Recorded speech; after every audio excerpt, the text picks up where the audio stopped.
Neste ano, o Supremo Tribunal Federal decidiu que réus delatados podem apresentar alegações finais após os delatores. Veja agora na reportagem de Carla Lucena.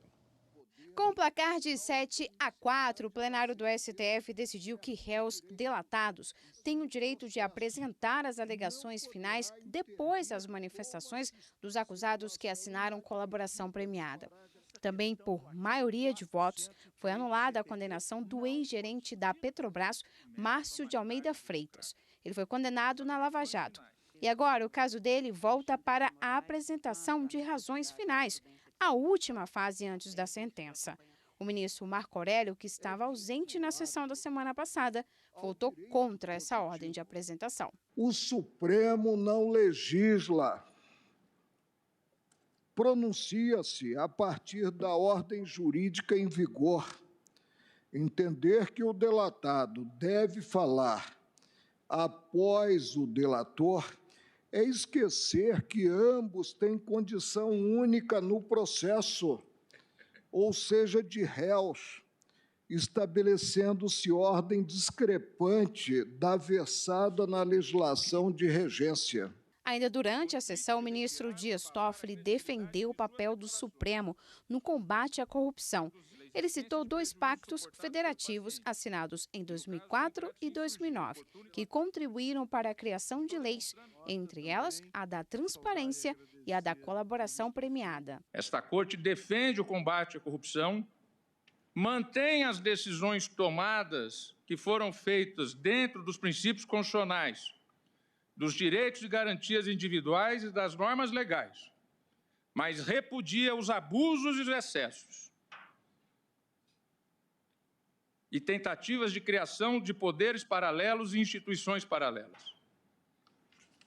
Volto a dizer, se não fosse esse Supremo Tribunal Federal, não haveria o combate à corrupção no Brasil. E para falar mais sobre essa decisão, a gente conversa com a consultora jurídica da TV Justiça, Karina Zucolotto. Boa noite, Karina. Boa noite, William. Apesar de ser um habeas corpus, os ministros disseram que iriam definir uma tese. Mas ela é cabível nesse tipo de situação? Vamos lá.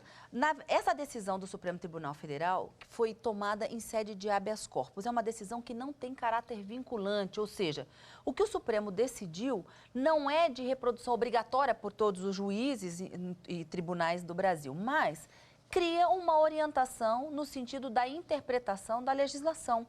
Então, os ministros entenderam que, como existem vários processos que já foram finalizados e outros em tramitação e que podem ser alcançados por essa decisão, eles decidiram ainda, depois de todos os debates firmados no plenário, definiram que vão formular uma tese para que essa decisão seja aplicada da melhor forma possível para se garantir nos processos penais o contraditório e a ampla defesa da forma como o Supremo decidiu.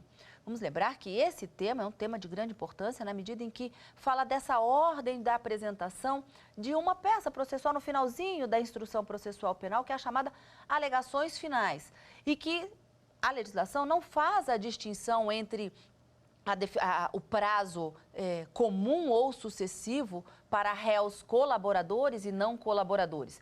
Mas os ministros entenderam que aqueles réus que fazem o acordo de colaboração premiada com o Ministério Público, eles devem apresentar primeiro a sua defesa e depois o réu delatado apresentar a sua defesa, e isso viria ao encontro do que a Constituição determina no princípio do contraditório e da ampla defesa. Então, para que essa decisão, nos termos em que o Supremo Tribunal Federal acabou decidindo, seja aplicada da melhor forma, insisto mais uma vez, já que existem vários processos em andamento e outros finalizados, eles disseram que ainda formularão uma tese para que sirva de orientação para todos os juízes e tribunais aplicarem o que foi decidido no Supremo. Ok, Karina, eu ainda volto a falar com você nessa edição.